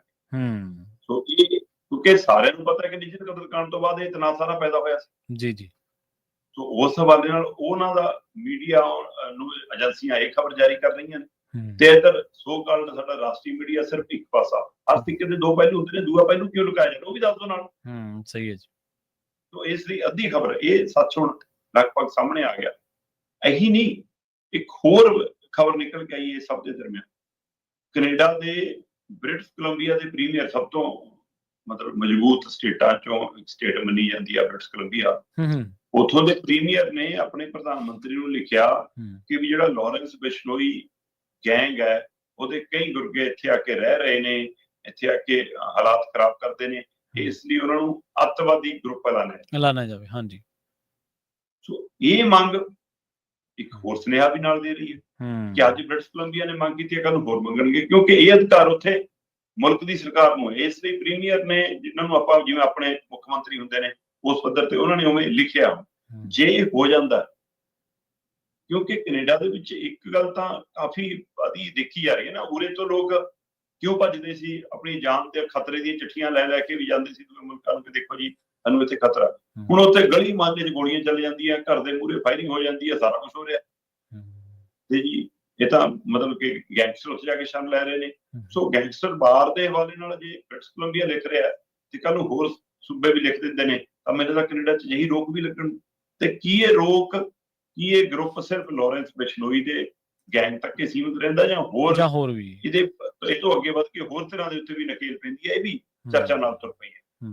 ਸੋ ਇਹ ਇਕੱਲੇ ਫਿਰ ਭਾਰਤ ਤੋਂ ਥੋੜਾ ਹੋਰ ਮੁਲਕਾਂ ਤੋਂ ਵੀ ਅਜਿਹੇ ਕਿੰਨੇ ਤਰ੍ਹਾਂ ਆਈਆਂ ਹੋਣਗੀਆਂ ਜੀ ਜੀ, ਕਿੰਨੇ ਹੋਰ ਅਜਿਹੇ ਗਰੁੱਪ ਹੋਣਗੇ। ਸੋ ਇਹ ਓਵਰਆਲ ਇੱਕ ਉੱਥੇ ਵੀ ਸਥਿਤੀ ਇਹੋ ਜਿਹੀ ਨਾਲ ਹੀ ਬਣ ਰਹੀ ਹੈ ਜਿਸ ਚੋਂ ਇਹ ਸਖਤੀ ਦਾ ਕਰਾ ਵੀ ਨਿਕਲਦਾ ਨਜ਼ਰ ਆਉਂਦਾ ਜੀ। ਬਿਲਕੁਲ। ਤੇ ਅਗਲੀ ਗੱਲ ਕਰੀਏ ਆਪਾਂ ਅਹਿਮਦਾਬਾਦ ਜਹਾਜ਼ ਹਾਦਸੇ ਦੀ। ਲੰਘੇ ਦਿਨਾਂ ਦੇ ਵਿੱਚ ਇੱਕ ਬਹੁਤ ਵੱਡੀ ਜਿਹੜੀ ਤਰਾਸਦੀ ਉਹ ਵਾਪਰੀ ਸੀਗੀ। ਬਹੁਤ ਲੋਕ ਇਸ ਜਿਹੜੀ ਅਣਕਿਆਸੀ ਘਟਨਾ ਦਾ ਸ਼ਿਕਾਰ ਹੋ ਗਏ, ਬਹੁਤ ਜ਼ਿਆਦਾ ਮੌਤਾਂ ਹੋਈਆਂ। ਪਰ ਇਸ ਮਾਮਲੇ ਦੇ ਵਿੱਚ ਹੁਣ ਜਹਾਜ਼ ਦੇ ਇੰਜਨ ਜਿਹੜੇ ਕਿ ਫੇਲ ਹੋਣ ਬਾਰੇ ਆਪਾਂ ਉਹਦੀ ਨਾਲ ਦੀ ਨਾਲ ਖਬਰਾਂ ਆਈਆਂ ਸੀ ਕਿ ਦੋਨੇ ਜਹਾਜ਼ ਦੇ ਇੰਜਨ ਫੇਲ ਹੋਏ ਨੇ, ਇਸ ਕਰਕੇ ਜਹਾਜ਼ ਡਿੱਗ ਪਿਆ ਉਡਾਣ ਭਰਦੇ। ਪਰ ਕਹਿੰਦੇ ਕਿ ਇਹ ਜਿਹੜੇ ਇੰਜਨ ਫੇਲ ਹੋਏ ਨੇ ਉਡਾਣ ਭਰਦਿਆਂ ਹੀ ਫੇਲ ਹੋ ਗਏ ਸੀਗੇ। ਪ੍ਰਵੀਨ ਜੀ, ਅਹਿਮਦਾਬਾਦ ਜਹਾਜ਼ ਹਾਦਸੇ ਦੇ ਮਾਮਲੇ 'ਚ ਜਾਂਚ ਜਾਰੀ ਆ। ਉਹਦੇ ਵਿੱਚ ਭਾਰਤੀ ਏਜੰਸੀਆਂ ਦੇ ਨਾਲ ਅਮਰੀਕੀ ਏਜੰਸੀਆਂ ਮਿਲ ਕੇ ਜਾਂਚ ਕਰ ਰਹੀਆਂ ਨੇ ਔਰ ਬੋਇੰਗ ਵਾਲੇ ਜਿਹੜੇ ਅਧਿਕਾਰੀ ਨੇ ਉਹਨਾਂ ਦੇ ਉਹ ਵੀ ਨਾਲ ਲੱਗੇ ਹੋਏ ਨੇ। ਬਲੈਕ ਬਾਕਸ ਨੁਕਸਾਨਿਆ ਵੀ ਦੱਸਿਆ ਜਾ ਰਿਹਾ। ਅਜੇ ਤੱਕ ਹੋ ਸਕਦਾ ਕਿ ਉਸ ਨੂੰ ਤੁਹਾਡੇ ਇੱਥੇ ਅਮਰੀਕਾ ਹੀ ਲਿਆ ਕੇ ਜਾਂਚ ਕੀਤੀ ਜਾਵੇ ਉਹਦੀ, ਤੇ ਇਹ ਵੀ ਸੰਭਾਵਨਾ ਹੈ ਕਿ ਪਰ ਜਦੋਂ ਤੱਕ ਕਾਲਾ ਬਾਕਸ ਖੁੱਲਦਾ ਨਹੀਂ ਤਦ ਤੱਕ ਚਿੱਟਾ ਸੱਚ ਸਾਹਮਣੇ ਆਉਂਦਾ ਨਹੀਂ ਆਉਂਦਾ। ਸਹੀ। ਇਸ ਲਈ ਪੂਰਾ ਸੱਚ ਤਾਂ ਉਸ ਸਮੇਂ ਸਾਹਮਣੇ ਆਉਣਾ, ਪਰ ਮੁੱਢਲੀ ਜਾਂਚ ਪ੍ਰਕਿਰਿਆ 'ਚ ਜੋ ਪੱਖ ਸਾਹਮਣੇ ਆਇਆ ਉਹ ਸਭ ਤੋਂ ਬੜਾ ਪਹਿਲੂ ਇਹ ਸੀਗਾ ਕਿ ਉਡਾਨ ਭਰਦਿਆਂ ਹੀ ਦੋਵੇਂ ਇੰਜਨ ਬੰਦ ਹੋਏ ਸੀ। ਬਕਾਇਦਾ ਇੱਕ ਸੱਤਰ ਸਾਂਝੀ ਕੀਤੀ ਗਈ ਆ। ਉਹ ਕਹਿੰਦੇ ਕਿ ਇਹ ਫਲਾਈਟ ਐਮਰਜੈਂਸੀ ਪਾਵਰ ਜਨਰੇਟਰ ਉੱਤੇ ਸੀ। ਹੁਣ ਇਹ ਤਕਨੀਕੀ ਮਾਹਰ ਦੱਸ ਸਕਦੇ ਨੇ ਕਿ ਇਹਦਾ ਕੀ ਅਰਥ ਹੈ, ਕਿ ਕੀ ਜਹਾਜ਼ ਦੇ ਉਡਾਨ ਭਰਦਿਆਂ ਹੀ ਪਾਇਲਟਾਂ ਨੂੰ ਕੋਈ ਸੰਕੇਤ ਮਿਲ ਗਿਆ ਸੀ ਜੀ, ਉਹਨਾਂ ਨੂੰ ਕੋਈ ਅਹਿਸਾਸ ਹੋ ਗਿਆ ਸੀ, ਜਾਂ ਜਹਾਜ਼ ਦੀ ਉਡਾਨ ਭਰਨ ਤੋਂ ਪਹਿਲਾਂ ਕੋਈ ਤਕਨੀਕੀ ਖਾਮੀ, ਕੋਈ ਸਾਇਰਨ, ਕੋਈ ਸੂਚਨਾ ਨੂੰ ਅਣਦੇਖਾ ਕੀਤਾ ਗਿਆ ਕਿ ਉਸ ਨੂੰ ਹਲਕੇ 'ਚ ਲੈ ਲਿਆ ਗਿਆ, ਅਣਗੌਲਿਆ ਕੀਤਾ ਗਿਆ। ਸੋ ਇਸ ਲਈ ਇੱਕ ਤਾਂ ਹੈ ਕਿ ਹਵਾ 'ਚ ਕੋਈ ਕੁਦਰਤੀ ਆਫਤ ਕਰਕੇ ਆਪਾਂ ਉਸ ਦਿਨ ਵੀ ਗੱਲ ਕਰ ਰਹੇ ਸੀ, ਇੱਕ ਹੈ ਕਿ ਅਚਨਚੇਤ ਮਸ਼ੀਨਰੀ 'ਚ ਕੋਈ ਜਿਹੀ ਖਰਾਬੀ ਕਰ, ਪਰ ਜੇ ਉਹਦੇ ਵਿੱਚ ਮਨੁੱਖੀ ਕੋਤਾਹੀ ਸ਼ਾਮਲ ਹੈ ਨਾਲ, ਕੋਈ ਅਣਦੇਖੀ, ਕੋਈ ਅਣਗਹਿਲੀ, ਹੈ ਨਾ, ਕੋਈ ਗਲਤ ਕਾਰਵਾਈ, ਫਿਰ ਇੱਕ ਵੱਖਰੇ ਤਰ੍ਹਾਂ ਦਾ ਮਸਲਾ। ਸੋ ਇਹ ਸਾਰਾ ਪਹਿਲੂ ਹੁਣ ਮੁੱਢਲੀ ਜਾਂਚ ਉੱਪਰ ਕੇ ਆਇਆ ਕਿ ਜਿੱਦਾਂ ਹੀ ਜਹਾਜ਼ ਨੇ ਉਡਾਨ ਭਰੀ ਤਦੇ ਉਹਦੇ ਦੋਵੇਂ ਇੰਜਣ ਕੰਮ ਛੱਡ ਗਏ, ਨਤੀਜਾ ਉਹ ਕ੍ਰੈਸ਼ ਹੋ ਗਿਆ। ਕਹਿੰਦੇ ਕਿ 400 ਫੁੱਟ ਦੀ ਉਚਾਈ ਤੇ ਸੀ। ਠੀਕ ਹੈ ਜੀ। ਅਜੇ ਸਿਰਫ 400 ਫੁੱਟ ਦੀ ਉਚਾਈ ਤੇ ਪਹੁੰਚਿਆ ਸੀ ਜਹਾਜ਼, ਜਦੋਂ ਉੱਪਰ ਜਾਣ ਦੀ ਸਮਰੱਥਾ 'ਚ ਨਹੀਂ ਸੀਗਾ ਤੇ ਦੋਵੇਂ ਇੰਜਣਾਂ ਨੇ ਉਸ ਸਮੇਂ ਕੰਮ ਛੱਡਤਾ ਤੇ ਪਾਇਲਟਾਂ ਨੂੰ 400 ਫੁੱਟ ਦੀ ਉਚਾਈ ਤੇ ਹੀ ਪਤਾ ਲੱਗ ਗਿਆ ਕਿ ਇੰਜਣ ਦੋਵੇਂ ਕੰਮ ਛੱਡ ਗਏ। ਤੇ ਅਗਲੇ 17 ਸਕਿੰਟ, ਕਿੰਨੇ ਹੁੰਦੇ ਆ ਜੀ 17 ਸਕਿੰਟ, ਆਪਣੇ ਕਹਿੰਦਾ ਵੀ ਪਿਆ। ਸੋ ਇਸ ਲਈ ਉਹ 17 ਸਕਿੰਟ ਸੀ ਉਹਨਾਂ ਕੋਲ, ਕਹਿੰਦੇ ਜਦੋਂ ਉਹਨਾਂ ਨੇ ਉਹਨੂੰ ਬਚਾਉਣ ਦੀ ਕੋਸ਼ਿਸ਼ ਕੀਤੀ ਤੇ 18ਵੇਂ ਸਕਿੰਟ ਦੇ ਵਿੱਚ ਤਾਂ ਕ੍ਰੈਸ਼। ਸੋ ਹੁਣ ਇਹ ਵੀ ਇੱਕ ਪਹਿਲੂ ਇਹਦੇ ਨਾਲ ਉਭਾਰਿਆ ਜਾ ਰਿਹਾ ਕਿ ਕੀ ਇਹਦੇ ਪਿੱਛੇ ਕੋਈ ਓਵਰਲੋਡਿੰਗ ਦਾ ਮਸਲਾ ਤਾਂ ਨਹੀਂ। ਹੁਣ ਇਹ ਵੀ ਤਕਨੀਕੀ ਮਾਹਰਾਂ ਦੇ ਵਿਸ਼ੇ ਦਾ ਸਵਾਲ ਹੈ ਕਿ ਜਿਵੇਂ ਪ੍ਰਵੀਨ ਜੀ ਆਪਣੇ ਪਿੰਡਾਂ ਨੂੰ ਜੇ ਬੱਸ ਜਾਂਦੀ ਆ ਤਾਂ ਵੱਧ ਬੰਦੇ ਆ ਗਏ ਤਾਂ ਕਹਿੰਦੇ ਬਈ ਖੜੇ ਕਰ ਲਓ ਵਿੱਚ, ਜੇ ਜ਼ਿਆਦਾ ਆ ਜਾਣ ਸੱਥ ਤੇ ਬਿਠਾ ਲਓ ਭਾਈ। ਫਿਰ ਆਪਾਂ ਦੇਖੀਆਂ ਵੀ ਕਈ ਵਾਰ ਪਿੰਡ ਵਾਲੀਆਂ ਸਿੰਗਲ ਲਿੰਕ ਰੋਡ ਦੇ ਉੱਤੇ ਬੱਸਾਂ ਇੱਕ ਪਾਸੇ ਟੇਢੀਆਂ ਹੁੰਦੀਆਂ ਕਿ ਜੇ ਸਵਾਰੀਆਂ ਲਟਕ ਕੇ ਜਾ ਰਹੀਆਂ ਤਾਂ ਬੱਸ ਉਧਰ ਝੁਕ ਜਾਂਦੀ ਹੈ, ਕਈ ਵਾਰ ਥੱਲੇ ਲੱਗਦੀ, ਕਈ ਵਾਰ ਖੇਤਾਂ ਖਤਾਨਾਂ 'ਚ ਉਤਰ ਜਾਂਦੀ ਹੈ। ਹਿਮਾਚਲ 'ਚ ਕਿੰਨੇ ਹਾਦਸੇ ਸੁਣਦੇ ਆਪਾਂ ਇਸ ਤਰ੍ਹਾਂ ਦੇ। ਇਹ ਬੱਸ ਤਾਂ ਬਿਲਕੁਲ, ਇਹ ਬੱਸ ਤਾਂ ਹੈ ਨਹੀਂ ਸੀ ਕਿ ਜੇ ਤੁਸੀਂ ਸਵਾਰੀਆਂ ਚੜਾ ਕੇ ਲੈ ਗਏ ਜਾਂ ਛੱਤ ਤੇ ਚੜਾ ਕੇ ਲੈ ਗਏ, ਹੈ ਨਾ। ਤਾਂ ਜੇ ਸਮਾਨ ਦੀ ਲਿਮਟ ਹੈ, ਬੰਦਿਆਂ ਦੀ ਲਿਮਟ ਹੈ, ਤਾਂ ਜਿਹਦੀਆਂ ਸੀਟਾਂ ਉਨੇ ਹੀ ਬੰਦੇ ਲੈ ਕੇ ਗਏ, ਫਿਰ ਓਵਰਲੋਡਿੰਗ ਕੀ ਹੈ? ਕੀ ਕੁਛ ਇਹ ਚੱਲਦਾ ਹੈ ਵੀ ਜਹਾਜ਼ਾਂ 'ਚ ਵੀ ਕੋਈ ਇਹੋ ਜਿਹਾ ਕਿ ਕਿਸੇ ਦਾ ਸਮਾਨ ਢੋਆ ਢਵਾਈ ਵੀ ਨਾਲ ਕਰ ਲੈਂਦੇ ਆ, ਕੁਛ ਉੱਪਰ ਥੱਲੇ ਕਰ ਲੈਂਦੇ ਆ, ਉਹ ਵੀ ਓਵਰਲੋਡਿੰਗ ਦਾ ਮਸਲਾ ਹੈ। ਸੋ ਇਹ ਵੀ ਹੁਣ ਜਾਂਚ ਦਾ ਵਿਸ਼ਾ ਹੈ। ਸੋ ਅਜੇ ਪੂਰੀਆਂ ਪਰਤਾਂ ਖੁੱਲਣੀਆਂ, ਪਰ ਜਿੰਨੀ ਮੁਰਲੀ ਪਰਤ ਖੁੱਲੀ ਉਹਦੇ ਵਿੱਚ ਇਹ ਗੱਲ ਆਈ ਕਿ ਜਹਾਜ਼ ਨੇ ਜਿਵੇਂ ਹੀ ਉਡਾਨ ਭਰੀ ਤਿਵੇਂ ਹੀ ਇਹਦੇ ਦੋਵੇਂ ਇੰਜਣ ਬੰਦ ਹੋ ਗਏ। ਸ਼ਾਇਦ ਇਸੇ ਘਟਨਾਕ੍ਰਮ ਦੇ ਹਵਾਲੇ ਨਾਲ ਇੱਕ ਸਰਵੇ ਜਿਹੜਾ ਹੋਇਆ 294 ਜ਼ਿਲ੍ਹਿਆਂ 'ਚ 40,000 ਬੰਦਿਆਂ ਤੇ ਸਰਵੇ ਕੀਤਾ ਗਿਆ ਕਿ ਅਹਿਮਦਾਬਾਦ ਵਾਲੀ ਘਟਨਾ ਤੋਂ ਬਾਅਦ ਜਹਾਜ਼ ਬੁੱਕ ਕਰਨ ਲੱਗਿਆ, ਉਡਾਨ ਬੁੱਕ ਕਰਨ ਲੱਗਿਆ, ਤੁਸੀਂ ਸਭ ਤੋਂ ਵੱਧ ਕੀ ਜਾਣਨਾ ਚਾਹੁੰਦੇ ਹੋ, ਕੀ ਸਰਚ ਕਰਦੇ ਹੋ, ਕੀ ਪੁੱਛਗਿੱਛ ਕਰਦੇ ਹੋ, ਕੀ ਗੂਗਲ ਤੇ ਲਿਖ ਕੇ ਦੇਖਦੇ ਹੋ। ਆਪਾਂ ਇੰਡੀਅਨ ਫਿਤਰਤ ਅਨੁਸਾਰ ਸਭ ਤੋਂ ਵੱਧ ਜਿਹੜੀ ਚੀਜ਼ ਸਰਚ ਪਹਿਲਾਂ ਵੀ ਕੀਤੀ ਜਾ ਰਹੀ ਸੀ, ਹਾਦਸੇ ਤੋਂ ਬਾਅਦ ਵੀ, ਉਹ ਹੈ ਜੀ ਕਿਰਾਇਆ। ਕਿ ਕੋਈ ਵੀ ਉਡਾਨ ਭਰਨ ਲੱਗਿਆ ਕਹਿੰਦੇ ਜੀ 73% ਦੇ ਕਰੀਬ ਲੋਕ ਸਭ ਤੋਂ ਪਹਿਲਾਂ ਇਹੀ ਜਾਂਚ ਕਰਦੇ ਨੇ ਕਿ ਵੀ ਕਿਰਾਇਆ ਕਿੰਨਾ ਸਾਡੀ ਫਲਾਈਟ ਦਾ। ਦੂਜਾ ਸਭ ਤੋਂ ਵੱਧ ਆਇਆ ਜੀ ਕਿ 에ਅਰਲਾਈਨ ਕਿਹੜੀ ਹੈ। ਉਹਦੇ ਵਿੱਚ ਮਤਲਬ 56-57% ਲੋਕ ਇਹ ਗੱਲ ਜਾਂਚ ਕਰਦੇ ਨੇ।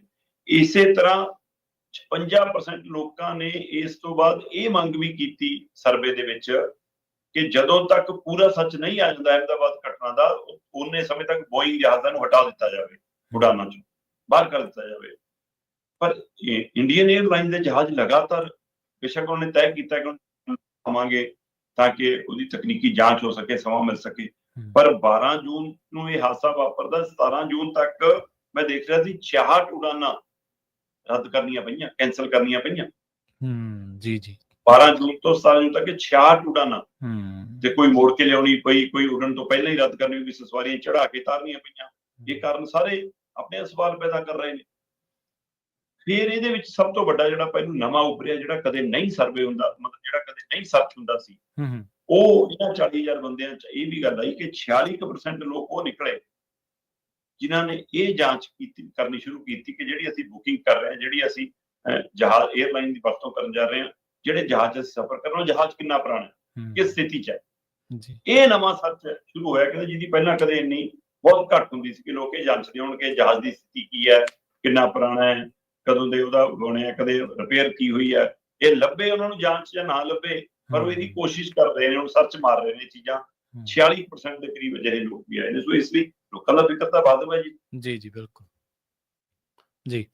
ਤੇ ਜਾਂਦੇ ਗੱਲ ਕਰੀਏ ਦਿੱਲੀ ਏਅਰਪੋਰਟ ਨੂੰ ਜਾਣ ਦੀ, ਕਿਉਂਕਿ ਆਪਾਂ ਜਿੰਨੇ ਵੀ ਪ੍ਰਵਾਸੀ ਨੇ ਉਹਨਾਂ ਸਾਰੇ ਬੱਸਾਂ ਤੋਂ ਹੋਰ ਸਾਰੇ ਜਿੰਨੇ ਵੀ ਸਾਧਨ ਜਾਂਦੇ ਨੇ ਉਹਨਾਂ ਤੋਂ ਟਾਈਮ ਜ਼ਰੂਰ ਦੇਖਦੇ ਨੇ ਵੀ ਇੰਨਾ ਟਾਈਮ ਲੱਗੂਗਾ, ਇੰਨਾ ਟਾਈਮ ਲੱਗੂਗਾ। ਬਹੁਤ ਸਾਰੇ ਲੋਕ ਜਿਹੜੇ ਰਾਹ ਦੇ ਵਿੱਚ ਦੁਸ਼ਵਾਰੀਆਂ ਹੁੰਦੀਆਂ ਨੇ ਉਹਨਾਂ ਬਾਰੇ ਵੀ ਚਰਚਾ ਆਪਾਂ ਅਕਸਰ ਹੀ ਸੁਣਦੇ ਆ। ਦਿੱਲੀ 에ਅਰਪੋਰਟ ਜਾਂਦਿਆਂ ਨੂੰ ਹੁਣ ਕਹਿੰਦੇ 1.25 ਘੰਟੇ ਦੀ ਬਚਤ ਹੋ ਜੂਗੀ ਜੀ, ਇਹ ਕਿਵੇਂ ਸੰਭਵ ਹੈ ਜੀ? ਪ੍ਰਵੀਨ ਜੀ ਬਿਲਕੁਲ ਤੁਹਾਡੀ ਗੱਲ ਦਰੁਸਤ ਹੈ ਕਿ ਜੇ ਅੰਮ੍ਰਿਤਸਰ ਤੋਂ ਦਿੱਲੀ ਨੂੰ ਜਾਣਾ, ਕਿਉਂਕਿ ਕਹਿਣ ਨੂੰ ਤਾਂ ਅੰਮ੍ਰਿਤਸਰ ਤੇ ਚੰਡੀਗੜ੍ਹ ਦਾ 에ਅਰਪੋਰਟ ਇੰਟਰਨੈਸ਼ਨਲ 에ਅਰਪੋਰਟ ਹੈ, ਪਰ ਆਪਾਂ ਨੂੰ ਪਤਾ ਹੈ ਕਿ ਇੱਥੇ ਚੋਣੀਆਂ ਉਡਾਨਾਂ ਹੀ ਨੇ, ਜ਼ਿਆਦਾਤਰ ਦਿੱਲੀ ਜਾਣਾ ਪੈਂਦਾ ਤੇ ਦਿੱਲੀ ਵਾਲਾ ਜਿਹੜੀ ਲੌਬੀ ਹੈ ਉਹ ਲੌਬੀ ਉਹ ਸਾਡੇ ਇਹਨਾਂ 에ਅਰਪੋਰਟਾਂ ਨੂੰ ਪੂਰਾ ਨਹੀਂ ਚੱਲਣ ਦੇ ਰਹੀ, ਕਿਉਂਕਿ ਉਹਨਾਂ ਦਾ ਧੰਦਾ, ਉਹਨਾਂ ਦਾ ਕਾਰੋਬਾਰ ਤੇ ਅਸਰ ਪੈਂਦਾ ਤੇ ਇਸ ਲਈ ਇਹ ਦਿੱਲੀ 에ਅਰਪੋਰਟ ਜਿਹੜੇ ਇੱਧਰ ਵਾਲੇ ਪਾਸੋਂ ਜੇ ਆਪਾਂ ਗੱਲ ਕਰੀਏ ਅੰਮ੍ਰਿਤਸਰ ਦਿੱਲੀ ਹਾਈਵੇ ਸਾਡਾ 600 ਸੂਰੀ ਮਾਰਗ, ਹਾਂਜੀ, ਜੇ ਇਹਦੀ ਵਰਤੋਂ ਦੀ ਆਪਾਂ ਗੱਲ ਕਰੀਏ ਤਾਂ ਇਹਦੇ ਰਾਹੀਂ ਫਿਰ ਹਿਮਾਚਲ ਵਾਲੇ ਵੀ ਦਿੱਲੀ ਨੂੰ ਜਾਂਦੇ ਨੇ, ਹੈ ਨਾ, ਇੱਥੋਂ ਤੱਕ ਜੰਮੂ ਕਸ਼ਮੀਰ ਵਾਲੇ ਵੀ ਦਿੱਲੀ ਨੂੰ ਜਾਂਦੇ ਨੇ, ਪੰਜਾਬ ਵਾਲੇ ਤਾਂ ਜਾਂਦੇ ਹੀ ਜਾਂਦੇ ਨੇ, ਹਰਿਆਣਾ ਵੀ ਇਹਦੀ ਵਰਤੋਂ ਕਰਦਾ। ਸੋ ਉਸ ਨੂੰ ਧਿਆਨ 'ਚ ਰੱਖਦੇ ਹੋਏ ਕਈ ਵਾਰ ਇਹ ਹੁੰਦਾ ਸੀ ਕਿ ਬੰਦਾ ਕਹਿੰਦਾ ਕਿ ਲੈ ਵੀ ਅਸੀਂ ਸੋਨੀਪਤ ਤੱਕ, ਦਿੱਲੀ ਬਾਈਪਾਸ ਤੱਕ ਤਾਂ ਠੀਕ ਠਾਕ ਪਹੁੰਚ ਗਏ, ਇੰਨਾ ਟਾਈਮ ਤਾਂ ਬਈ ਉੱਥੇ ਤੱਕ ਨਹੀਂ ਲੱਗਿਆ ਜਿੰਨਾ ਅੱਗੇ ਦਿੱਲੀ 'ਚ ਲੱਗ ਗਿਆ, ਕਿਉਂਕਿ ਇੱਕ ਤਾਂ ਸਾਨੂੰ ਜਿਉਂ-ਜਿਉਂ ਦਿੱਲੀ ਨੇੜੇ ਆਈ ਜਾਂਦੀ ਸਾਨੂੰ ਕਾਹਲ ਵਧੀ ਜਾਂਦੀ, ਹਾਂਜੀ ਹਾਂਜੀ, ਤੀਸਰਾ ਸਾਨੂੰ ਭੀੜ ਨੂੰ ਦੇਖ ਕੇ ਅੰਦਰ ਕੁਝ ਹਲਚਲ ਹੋਣ ਲੱਗ ਜਾਂਦੀ ਹੈ। ਜਦੋਂ ਗੱਡੀ ਥੋੜੀ ਇੱਕਦਮ 100 ਦੀ ਸਪੀਡ ਤੇ ਆ ਰਹੀ ਹੋਵੇ ਤੇ ਆ ਕੇ ਉੱਥੇ 40 ਦੀ ਸਪੀਡ ਤੇ ਹੋ ਜਾਵੇ, 30 ਦੀ ਸਪੀਡ ਤੇ ਹੋ ਜਾਵੇ, ਮਿੰਟ ਤੇ ਲਾਈਟਾਂ ਆ ਜਾਣ ਤੇ ਦਿੱਲੀ ਦਾ ਟ੍ਰੈਫਿਕ ਜਿਹੋ ਜਿਹਾ ਹੈ ਆਪਾਂ ਜਾਣਦੇ ਹੀ ਆ ਉਹਦਾ, ਤੇ ਉਹ ਫਿਰ ਬੰਦੇ ਦੇ ਅੰਦਰ ਇੱਕ ਤੋਖਲਾ ਫਿਕਰ ਵਧਣ ਲੱਗਦਾ। ਸਹੀ ਹੈ, ਤੇ ਕਈ ਵਾਰ ਤਾਂ ਘੰਟਿਆਬੰਦੀ ਜਾਮ ਲੱਗ ਜਾਂਦਾ, ਖਾਸ ਕਰ ਸਵੇਰ ਟਾਈਮ, ਦਫ਼ਤਰੀ ਛੁੱਟੀ ਦੇ ਟਾਈਮ ਦਿੱਲੀ ਜਾਮ ਹੋ ਜਾਂਦੀ ਹੈ। ਸੋ ਕਈ ਫਲਾਈਟਾਂ ਛੁੱਟ ਵੀ ਜਾਂਦੀਆਂ, ਕਈ ਇਸ ਉਲਝਣ 'ਚ ਵੀ ਹੁੰਦੇ ਨੇ, ਕਿਉਂਕਿ ਜਦੋਂ ਘਰੋਂ ਲਾ ਕੇ ਦੇਖਦੇ ਨੇ ਤਾਂ ਜਿਹੜਾ ਮੈਪ ਜਿਹਾ ਲਾਉਂਦੇ ਆ ਉਹ ਸਮਾਂ ਹੋਰ ਦੱਸ ਰਿਹਾ ਹੁੰਦਾ, ਦਿੱਲੀ 'ਚ ਦਾਖਲ ਕਰਨ ਤੋਂ ਬਾਅਦ ਸਮੇਂ ਦੇ ਹਿਸਾਬ ਨਾਲ ਸਮਾਂ ਬਦਲ ਜਾਂਦਾ, ਫਿਰ ਉਹ ਫਿਕਰ। ਹੁਣ ਨਿਤਿਨ ਗਡਕਰੀ ਇੱਕੋ ਇੱਕ ਅਜਿਹੇ ਮੰਤਰੀ ਮੰਨੇ ਜਾਂਦੇ ਜਿਹੜੇ ਆਪਣੇ ਢੰਗ ਤਰੀਕੇ ਨਾਲ ਕੰਮ ਕਰਦੇ ਆ, ਠੀਕ ਹੈ, ਉਹ ਕਹਿੰਦੇ ਸਾਰੇ ਹੁਕਮ ਨਿਰਦੇਸ਼ PM ਹਾਊਸ ਤੋਂ ਨਹੀਂ ਲੈਂਦੇ। ਹੋ ਸਕਦਾ ਉਦਘਾਟਨ ਇਸ ਟਨਲ ਦਾ, ਇੱਕ ਟਨਲ ਜਿਹੜੀ ਸੋਨੀਪਤ ਤੋਂ 에ਅਰਪੋਰਟ ਦੇ ਲਈ ਬਣਾਈ ਗਈ ਆ, ਉਹਦਾ ਉਦਘਾਟਨ ਹੋ ਸਕਦਾ ਪ੍ਰਧਾਨ ਮੰਤਰੀ ਮੋਦੀ ਉਹ ਕਰਨ, ਪਰ ਇਹ 75 ਕਿਲੋਮੀਟਰ ਲੰਬੀ ਟਨਲ ਆ ਜੀ, ਜੇ ਗੜਗਾਉਂ ਵਾਲੇ ਪਾਸਿਓਂ 에ਅਰਪੋਰਟ ਨੂੰ ਆਉਂਗੇ ਤਾਂ ਹੁਣ ਮਸਾਂ 15 ਮਿੰਟ ਲੱਗਣਗੇ, ਠੀਕ ਹੈ ਨਾ, ਦਵਾਰਕਾ ਵਾਲੇ ਪਾਸਿਓਂ ਆਉਂਗੇ ਤਾਂ ਵੀ ਸਮਾਂ ਥੋੜਾ ਬਹੁਤ ਘੱਟ ਲੱਗਣਾ, ਤੇ ਜੇ ਇੱਧਰੋਂ ਸੋਨੀਪਤ ਵਾਲੇ ਪਾਸਿਓਂ ਐਂਟਰ ਕਰੋਗੇ ਤਾਂ ਜਿੰਨਾ ਸੋਨੀਪਤ ਤੋਂ ਲੈ ਕੇ ਤੁਸੀਂ ਦਿੱਲੀ 에ਅਰਪੋਰਟ ਤੱਕ ਜਾਂਦੇ ਸੀ ਤੁਹਾਡਾ ਘੱਟੋ ਘੱਟ ਘੰਟਾ ਸਵਾ ਘੰਟਾ ਬਚਣਾ। 75 ਕਿਲੋਮੀਟਰ ਦੀ ਲੰਬੀ ਟਨਲ ਹੈ ਨਾ, ਮਤਲਬ ਕਿ ਦੋ ਲਾਈਨਾਂ ਦੋਵੇਂ ਪਾਸੇ ਨੇ, ਆਵਾਜਾਈ ਦੇ ਲਈ ਇੰਨੀ ਖੁੱਲੀ ਬਣਾਈ ਗਈ ਹੈ ਕਹਿੰਦੇ, ਤੇ ਅੰਦਰ ਲਾਈਟਾਂ ਦਾ ਪ੍ਰਬੰਧ ਅਜਿਹਾ ਕਿ ਤੁਹਾਨੂੰ ਮਨ ਵੀ ਮੋਹ ਹੋਊਗਾ ਤੇ ਤੁਹਾਡੀ ਸਪੀਡ ਤੇ ਵੀ ਅਸਰ ਨਹੀਂ ਪਊਗਾ। ਜਿਹੜੇ ਵੱਡੇ ਵਾਹਨ ਨੇ ਉਹਨਾਂ ਲਈ 60 ਦੀ ਸਪੀਡ ਹੈ, ਤੇ ਜਿਹੜੇ ਨਾਰਮਲ ਕਾਰਾਂ, ਗੱਡੀਆਂ, ਜੀਪਾਂ ਨੇ ਉਹਨਾਂ ਲਈ 80 ਦੀ ਹਾਈ ਸਪੀਡ ਰੱਖੀ ਗਈ ਹੈ ਜੀ, ਤੇ ਅੰਦਰੋਂ ਮਤਲਬ ਉਹਦੇ ਜਾਣਾ ਕਹਿੰਦੇ ਸੁਖਦ ਵੀ ਹੋਊਗਾ। ਤੇ ਇਹ ਮੈਨੂੰ ਨਹੀਂ ਪਤਾ ਕਿ ਹੁਣ ਉਹ ਨਾਪ ਤੋਲ ਕਿਵੇਂ ਲਿਆ ਕਿ ਦਿੱਲੀ ਤਾਂ ਪਹਿਲਾਂ ਹੀ ਖਤਰੇ ਦੇ ਢੇਰ ਤੇ ਬੈਠੀ ਹੈ ਕਿ ਭਾਈ ਇੱਥੇ ਜੇ ਭੁਚਾਲ ਆ ਜਾਵੇ, ਕੁਛ ਆ ਜਾਵੇ ਤਾਂ ਕੁਛ ਹੋ ਸਕਦਾ। ਪਹਿਲਾਂ ਇਸੇ ਤਰ੍ਹਾਂ ਖੁਦਾਈਆਂ ਕਰਕੇ ਇੱਥੇ ਇਹਨਾਂ ਨੇ ਮੈਟਰੋ ਵੀ ਚਲਾਈ ਹੋਈ ਹੈ। ਹੁਣ ਇਹ ਜੇ ਇੰਨੀ ਲੰਬੀ ਟਨਲ ਬਣਾਈ ਹੈ, ਇਹ ਇੱਕ ਨਵਾਂ ਰੁਝਾਨ ਪੈਦਾ ਤਾਂ ਹੋ ਗਿਆ ਕਿ ਪਹਾੜਾਂ 'ਚ ਵੀ ਟਨਲ ਬਣਾ ਦਿਓ, ਇੱਥੇ ਵੀ ਬਣਾ ਦਿਓ। ਹੁਣ ਉਹਦੇ ਨਾਲ ਆਮ ਲੋਕਾਂ ਦੀ ਜਾਨ ਨੂੰ ਕਿੰਨਾ ਖਤਰਾ ਹੋ ਜਾਏ ਉਹ ਤਾਂ ਇਹ ਜਾਣਦੇ ਹੋਣਗੇ, ਪਰ ਮੁੱਢਲੇ ਤੌਰ ਦੇ ਉੱਤੇ NRIਆਂ ਨੂੰ 에ਅਰਪੋਰਟ ਆਉਣ ਜਾਣ ਵਾਲਿਆਂ ਨੂੰ ਸਹੂਲਤ ਵੱਡੀ ਦਿਖਦੀ ਹੈ। ਉਹਨਾਂ ਲਈ ਇਹ ਬਹੁਤ ਸਹਾਈ ਲੱਗਦਾ। ਸਵਾ ਘੰਟਾ, 1.5 ਘੰਟਾ ਬਚਣਾ, ਜੇ ਇੱਧਰੋਂ ਜਾਣਾ ਤਾਂ ਵੀ ਸਿੱਧਾ ਤੁਸੀਂ ਹੁਣ 에ਅਰਪੋਰਟ ਨਿਕਲਣਾ, ਸੋਨੀਪਤ ਤੋਂ ਦਾਖਲ ਹੋ ਕੇ ਉਸ ਟਨਲ ਦੇ ਵਿੱਚ, ਤੇ 에ਅਰਪੋਰਟ ਤੋਂ ਆਉਣ ਲੱਗਿਆ ਸਿੱਧਾ ਸੋਨੀਪਤ ਨਿਕਲਣਾ ਜੀ। ਸੋ ਇਹ 24 ਘੰਟਿਆਂ ਦੇ ਟ੍ਰੈਲ ਤੇ ਸ਼ੁਰੂ ਹੋ ਗਈ ਹੈ ਪ੍ਰਵੀਨ ਜੀ, ਔਰ ਉਮੀਦ ਕੀਤੀ ਜਾਂਦੀ ਹੈ ਕਿ ਅਗਸਤ ਦੇ ਵਿੱਚ ਆਮ ਲੋਕਾਂ ਨੂੰ ਖੋਲ ਦਿੱਤੀ ਹੈ ਜੀ, ਪੂਰੀ ਤਰ੍ਹਾਂ ਫੁੱਲੀ, ਮਤਲਬ ਉਦਘਾਟਨ ਹੋ ਕੇ ਸਾਰਾ ਕੁਝ ਹੋ ਜਾਏਗਾ। ਕੱਲਾ NRIਆਂ ਨੂੰ 에ਅਰਪੋਰਟ ਆਉਣ ਜਾਣ ਵਾਲੀਆਂ ਟੈਕਸੀਆਂ ਵਾਲਿਆਂ ਨੂੰ, ਗੱਡੀਆਂ ਵਾਲਿਆਂ ਨੂੰ, ਰਿਸ਼ਤੇਦਾਰਾਂ ਨੂੰ ਲੈਣ ਜਾਣ ਨਾਲ ਛੱਡਣ ਜਾਣ ਵਾਲਿਆਂ ਨੂੰ ਫਾਇਦਾ ਨਹੀਂ ਹੋਣਾ, ਇਹਦਾ ਫਾਇਦਾ ਸਿੱਧੇ ਰੂਪ 'ਚ ਕਹਿੰਦੇ ਦਿੱਲੀ ਦੇ ਟ੍ਰੈਫਿਕ ਨੂੰ ਵੀ ਹੋਣਾ, ਦਿੱਲੀ ਦੇ ਲੋਕਾਂ ਨੂੰ, ਕਿਉਂਕਿ ਉਹਨੂੰ ਵੀ ਤਾਂ ਸਾਹ ਮਿਲਣਾ ਨਾ। 2.5 ਲੱਖ ਗੱਡੀਆਂ ਦਾ ਦਬਾਅ ਘਟਣਾ ਦਿੱਲੀ, 2.5 ਲੱਖ ਗੱਡੀਆਂ ਥੋੜੀਆਂ ਨਹੀਂ ਹੁੰਦੀਆਂ, ਸੋ ਜੇਕਰ ਇਹਨਾਂ ਦਬਾਅ ਘਟਦਾ ਤਾਂ ਥੋੜਾ ਜਿਹਾ ਥਾਂ ਤਾਂ ਦਿੱਲੀ ਵੀ ਲਊਗੀ ਜੀ। ਬਿਲਕੁਲ, ਪਰ ਰੌਲਾ ਇਹ ਵੀ ਹੈ ਨਾ ਵੀ ਇਹਦੇ ਵਿੱਚ ਵੀ ਉਹ ਜਿਹੜਾ ਚੱਲਦੀ ਟੈਕਸੀ 'ਚ ਟਾਕੀ ਥਾਣੀ ਹੱਥ ਕੱਢ ਕੇ ਪੈਸੇ ਲੈਂਦੇ ਆ ਬੈਰੀਕੇਡ ਲਾ ਕੇ, ਉਹ ਵੀ ਇਹਦੇ ਵਿੱਚ ਖੜਨਗੇ ਲਾਜ਼ਮੀ। ਦੂਜਾ ਲੌਬੀਆਂ ਜਿਹੜੀਆਂ ਨੇ ਉਹ 2 에ਅਰਪੋਰਟ ਜਿਹੜੇ ਬੜੇ ਅਹਿਮ ਹੈ, ਚੰਡੀਗੜ੍ਹ ਤੇ ਸ੍ਰੀ ਅੰਮ੍ਰਿਤਸਰ ਸਾਹਿਬ ਵਾਲਾ, ਉਹਨੂੰ ਚੱਲਣ ਨਹੀਂ ਦੇ ਰਹੀਆਂ। ਉਹਨਾਂ ਦਾ ਟੈਲ ਲੱਗਿਆ ਹੋਇਆ ਵੀ ਬਾਕੀ ਹਰਡਲ ਜਿਹੜੀਆਂ ਨੇ ਉਹ ਦੂਰ ਕਰ ਦਿਓ, ਟ੍ਰੈਫਿਕ ਵਾਲਾ ਦਿੱਲੀ ਵਾਲਾ ਦੂਰ ਕਰ ਦਿਓ, ਹੋਰ ਦੂਰ ਕਰ ਦਿਓ, ਲੰਮੀਆਂ ਸੜਕਾਂ ਵੱਡੀਆਂ ਚੌੜੀਆਂ ਬਣਾ ਦਿਓ ਤਾਂ ਜੋ ਲੋਕਾਂ ਨੂੰ ਔਖ ਨਾ ਹੋਵੇ ਆਉਣ ਪਰ ਦਿੱਲੀ ਕੋਈ। ਹਾਂਜੀ ਸ਼ਰਮਾ ਜੀ, ਇਹਨਾਂ ਖਾਸ ਖਬਰਾਂ ਤੇ ਖਾਸ ਜਾਣਕਾਰੀਆਂ ਦੇ ਲਈ ਤੁਹਾਡਾ ਬਹੁਤ ਬਹੁਤ ਧੰਨਵਾਦ ਜੀ। ਸਤਿ ਸ਼੍ਰੀ ਅਕਾਲ। ਬਹੁਤ ਸ਼ੁਕਰੀਆ। ਸਤਿ ਸ਼੍ਰੀ ਅਕਾਲ ਜੀ, ਸਤਿ ਸ਼੍ਰੀ ਅਕਾਲ। ਪ੍ਰੋਗਰਾਮ ਖਬਰ ਤੇ ਨਜ਼ਰ ਨੂੰ ਆਪਾਂ ਇੱਥੇ ਹੀ ਸਮਾਪਤ ਕਰਾਂਗੇ। ਤੁਹਾਡਾ ਸਾਰਿਆਂ ਦਾ ਵੀ ਬਹੁਤ ਧੰਨਵਾਦ। ਸਤਿ ਸ਼੍ਰੀ ਅਕਾਲ। ਜੁੜੇ ਰਹੋ ਪੰਜਾਬੀ ਰੇਡੀਓ USA ਦੇ ਨਾਲ।